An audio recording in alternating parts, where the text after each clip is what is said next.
The FBI just released warning about aspirations to strike West Coast U.S. cities from Iranian drones offshore. Now, the crazy thing is, they already knew about this weeks ahead of us launching our war on Iran. They knew about that, and this was a contingency the Iranians had should we actually attack them.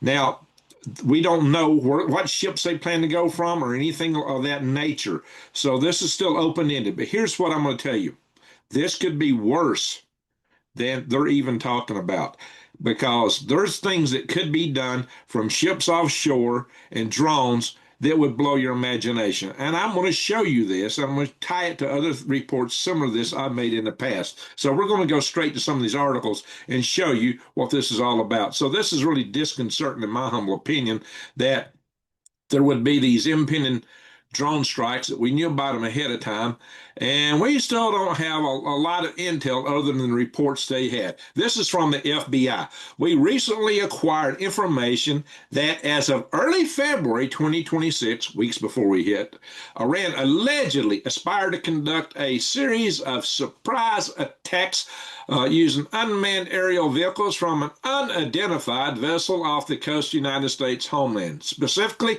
against unspecified targets in California, in the event that the U.S. conducts strikes against Iran. We have no additional information on this timing, method, target, or perpetrators of this alleged attack. Wow. That is a big statement. I know other channels are covering this, but they're not going to cover where I'm going to go with this. They're not covering that part of it. And Trump made a rather lame response to this because he was asked about it by Ducey, and this is what he had to say when Ducey questioned about this. He said, "It's being investigated, but you have a lot of things happening, and all we can do is take them as they come." That's rather lame response for the nature of this attack. And Ducey hit him with another question about he went on to hit him with another question about where is it? It should be in here. I don't see it right now. I see so many articles on this. He hit him with another question, asking him about sleeper cells in the United States. I don't see it here. But anyway, his response to that, which was a follow-up to this question, was, well, we know who they are and we're keeping an eye on them. What?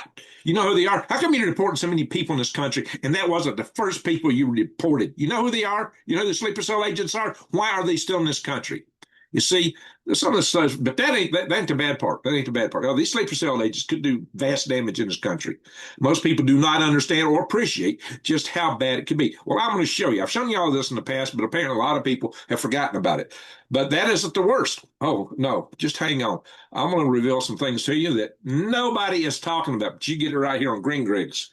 All right, so guys, so the new Iranian leader has come out, the Ayatollah Mujtaba Khamenei, and he has said, I assure everyone that we will not refrain from avenging the blood of your martyrs. He's talking to his own people there.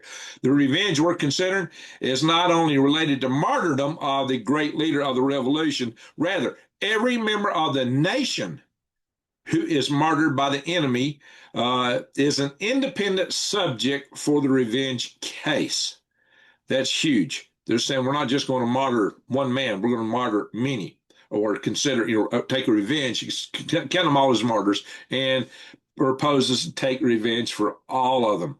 Mind you, this is a man who is mad. He's angry because he lost his mom, his father, even his one of his children, a son, his wife, and apparently was gravely injured himself during this attack or some other attack, because it's thought that he's losing a leg, or maybe already lost one or even two legs, and had abdominal damage, stomach damage, liver damage, but he is alive and he's not in a coma, contrary to what some other channels are claiming. So he added that, of course, a limited amount of this revenge has so far taken concrete form, but until it is fully achieved, this case will continue to be on the top of the other cases, and we'll be especially sensitive to the blood of our children and grandchildren. So, And he went on to say somewhere else, I've seen in another article, that his claim is that they're actually going to expand the fronts of the attacks. They're going to expand it beyond just responding with missiles and drones. That it would be something that we were not expecting and are totally unprepared for. So does this case of the fit with respect to the FBI warnings on these drone attacks on the West Coast? Does it fit within that regard? Well, what I'm here to show you guys is I've talked about the prospects. I'm going to talk about offshore ships too, but we're going to also talk about sleeper cell activities in this country. We're going to take this from two different directions because, as you might know, I mentioned this before in the past, this report from the IEEE, which said that attacks on 9 substations could take down the U.S. grid. This is the Institute of Electrical and Electronics Engineers, their report. This is a guild society. And so this report came out in March of 13th of 2014, pardon me. This is an old report. It's 12 years old now. 13 March, in fact, tomorrow's the anniversary of this report. 13 March 2014.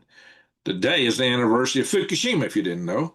Anyway, so 9 critical substations could take down the entire U.S. grid. Well, so what, Greg? We'll have it all back up running soon. Not if they fry those large transformers that weigh 200 to 400 tons apiece that require 3 years to put on the loading dock, my friends. And it could be far more complicated. It could cause cascading failures to burn out other ones.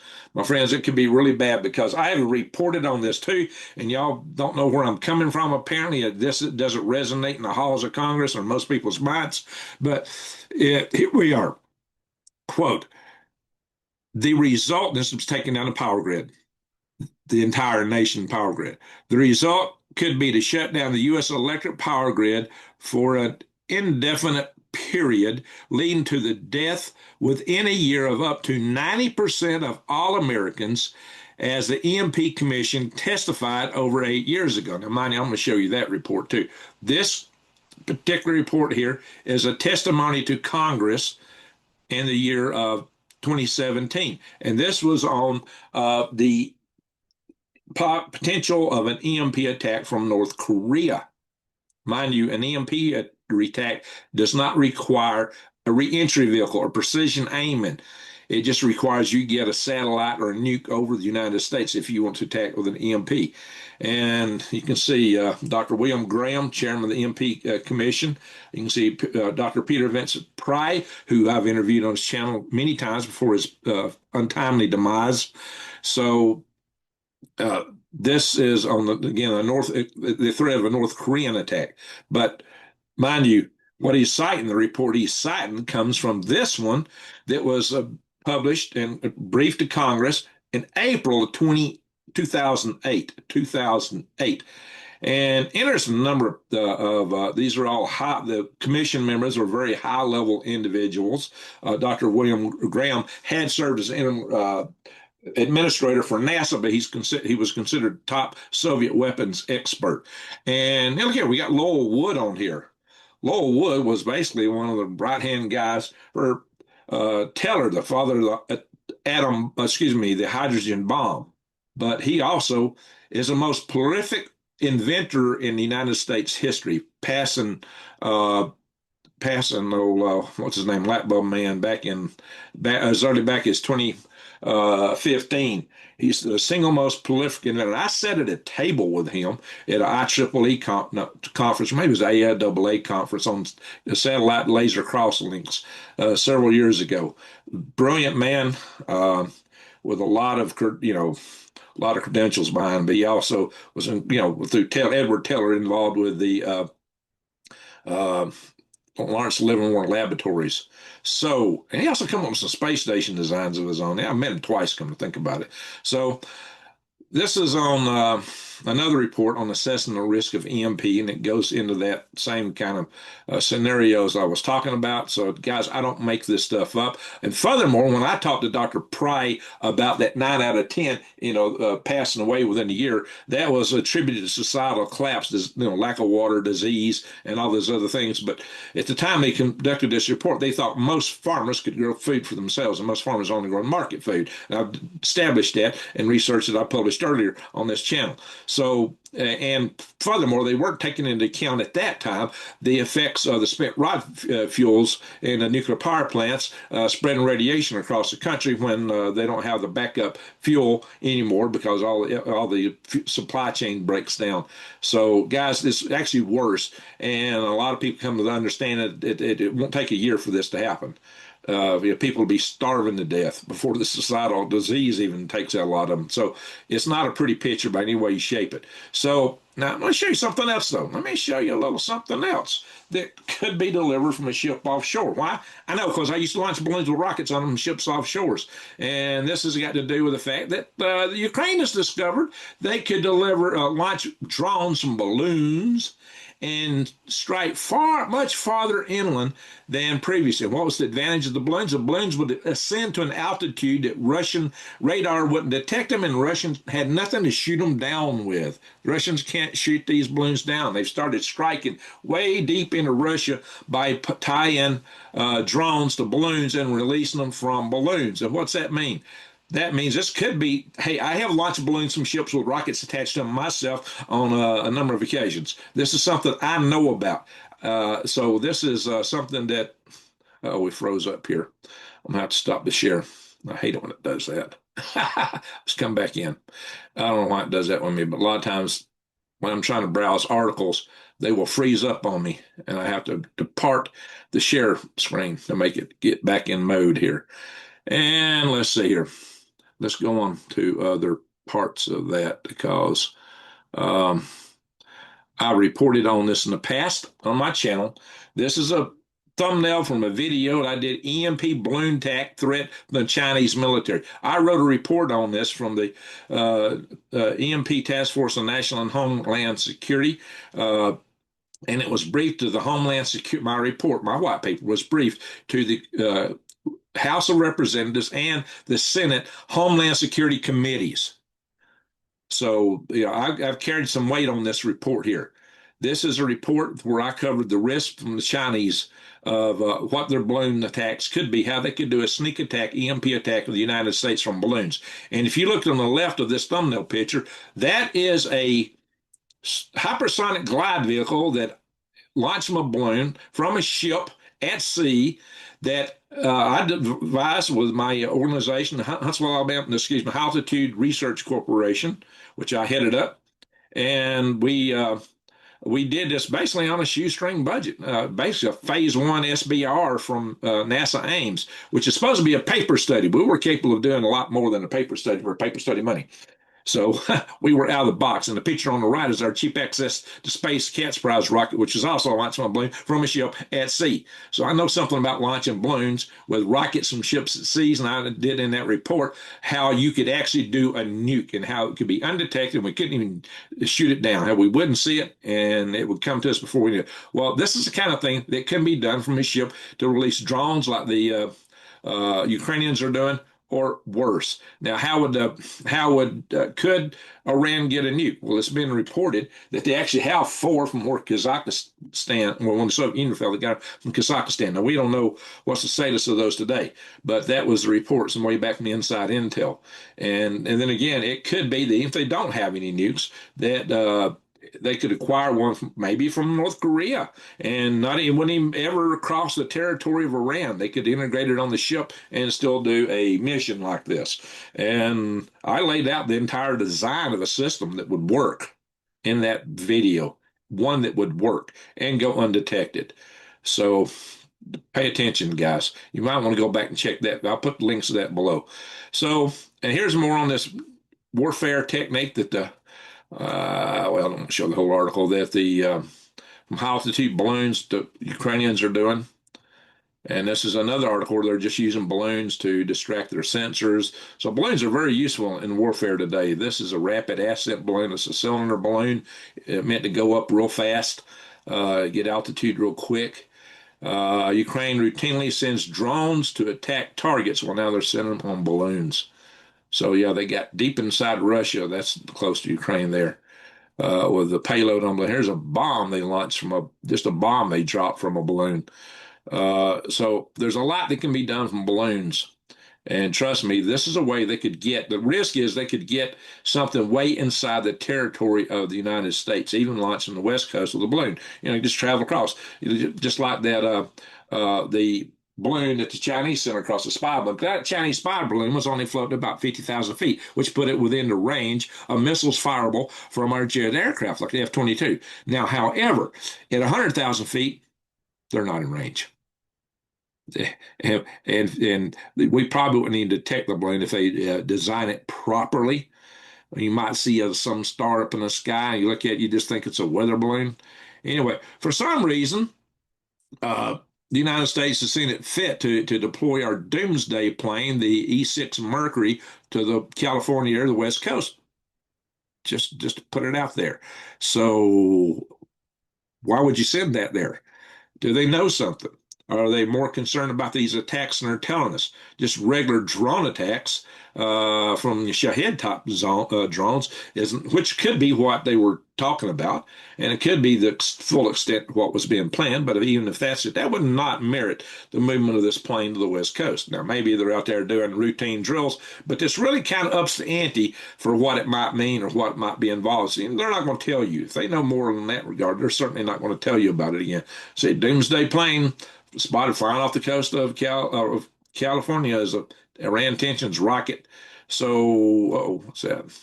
Here we are. This is what the Chinese were testing. The Chinese have tested the droppage of hypersonic glide vehicles from balloons. Oh, did I mention that I had my own? My balloon launch return vehicle? Yes, I've done this myself. So mine were fired. The thing about it with a hypersonic glide vehicle, you typically need a rocket to get them to supersonic velocity. But if you just drop them straight down, they will attain supersonic velocity, just dropping from that great altitude of 20 miles high. So there you go, which is, that can be done. That is eminently doable. And that's a scary thing. Here they were testing 3 different glide vehicle designs to drop from a balloon. So the Chinese have been working on this, guys. I kid you not. And this was years ago. Years ago. Yeah, my balloon stuff. I did all that stuff before 26 years ago. I wrapped that up 26 years ago. This is the hypersonic missile, the Fada-2, that Iran has actually developed. Now they got a different warhead configuration at the front. That's more of a glide vehicle. So if I can show you the draw of that. All right, this is the Fada-2 also. So Iran does have a hypersonic missile. It's supposed to have a hypersonic glide vehicle. Oh shoot, I hate when stuff pops up like that. And I believe the warhead is visible here on some of these pictures of what it could look like. They do have there it is, glide body. Right there it is. So that's a glide body right there on their Fada-2. So they got a glide body. They claim the missile itself will glide, but they do have a specific glide body to go with that. So there you go. That's all they'd have to drop from a balloon. And that's big enough to put a nuke in, by the way. Or you could it could evade being hit and fly from long distance from even when the balloon drops it. So yeah, something to bear in mind, my friends. And kind of go along with what I reported in my previous video. U.S. Intel says that Iran government is not at risk to collapse. It said just not at risk, not currently. The IRGC is still strong at home. They're a huge force, and they're still in like ticks on a feral hound dog. They are definitely not falling apart. And I warned about that before anybody else I know come on here talking about that. I'm now seeing articles, even a couple of generals saying that, but I beat them to the punch right here with this video, how the Iran war ends. You really need to watch this video to have a look at what this really means for us, the long-term ramifications. It's not looking pretty. And I'm going to come out tonight with another video, probably a live session, where I'm going to talk about the Strait of Hormuz being a bigger problem than we had earlier assessed. It's a problem that may have more enduring power than we had thought earlier. So that, and also you ought to really watch my video here on humanity's impending self-destruction, the democratization of destruction, because when you start giving glide vehicles and balloon launched EMPs and things like that to several countries, we're heading toward that direction all too fast. So with that, I'm going to stop the share and bring it back to you. But my friends, the bottom line is there could be drones, could be Shahad drones launched from some ship off sea. It's easy. You launch them on the back of a truck, and they could be hitting targets. Those things have a long range. They can carry a pretty powerful warhead, and they could do a lot of damage on the West Coast at specific targets if they so chose. Or they could launch them from balloons and get much farther inland with them, as the Ukrainians are doing. I mean, the example is already out there for them. Or they could, if they have a nuke, they could put an EMP device on one of those balloons and deep inside this country. Or, they could launch the hypersonic glide vehicles from those balloons. They wouldn't even need a rocket to start it. If you want to launch a glide vehicle in this country, that's the easiest way to do it. You could, the rocket launches, we'll probably see the signature. We'll know where it came from. With the balloon, nope. Balloon launches are real quiet, nothing really energetic. You just inflate that balloon and off it goes. If you don't believe that, I got the videos to show because I did it from a boat at sea multiple times years ago, almost 3 decades ago now, on a shoestring budget. When we built all the stuff out of a couple garages, one for avionics and one for rocket parts. If we could do that almost 30 years ago out of garages, what can a nation like Iran, which has launched satellites, accomplish? You see what I'm saying, guys? This is not to be taken trivially. North Korea could launch an EMP attack on us on our west coast. Iran might be able to, as we know China can. Russia could do it too. And who else? You see what I'm saying, guys? And if it's not an EMP attack, drones launched that could penetrate deep into the United States would not be a good day for this country. And I really hope that Donald Trump is right, that they know who these people are and got an eye on if they're sleeper cells that could take down our power grid. Now, what I did say in that How the War Ends video was that, and this is going to be the bottom line, is that what I thought might inhibit Iran from attacking with sleeper cells here in this country, and this goes for this drone attack too, would be the idea that we don't have the political back in this country to put boots on the ground in Iran. It would take boots on the ground to take out the IRGC. The United States is probably the only nation that could actually take out the IRGC. But it would, and I demonstrated that, and why I say that in that video I just put up, which I showed you earlier, How the War Ends. So what you got to bear in mind is that we don't have the political support to conduct an operation like that in this country. We can't do it as of now. If an attack like that occurred on this country, a sleeper cell attack, a drone attack, that might have generated the support to put boots on the ground. Unfortunately, a false flag might have the same effect. So we got to be concerned that, and you would think that Iran wouldn't do it, but just because of that, because they can still survive for now and come back to fight another day, which they apparently appear committed to now. They could survive to come back another day. But if we put boots on the ground, they're gone. If we commit to it, fully commit to it, and this can make us do that. Yet, when you look at what Ayatollah Mujtaba Khamenei has said about the revenge and broadening the war, they actually may want to go there. Because, see, they don't think logically like you and me. They come from their religious fanaticism that they hold with their particular 12th Imam brand of the Shia faith. And they got some strange ideas about that could cause us a lot of trouble. Anyway, so all I'm going to say with that is you better keep your eyes wide open, head on swivel. Get your preps ready, guys. You better go buy gas and a lot of other things right now. Keep your tank full. because we just don't know how all this is going to play out. So be ready, be prepared, not scared. Prep and pray that we'll have a better day. Well, that I'm going to say thank you for watching, and Greg out.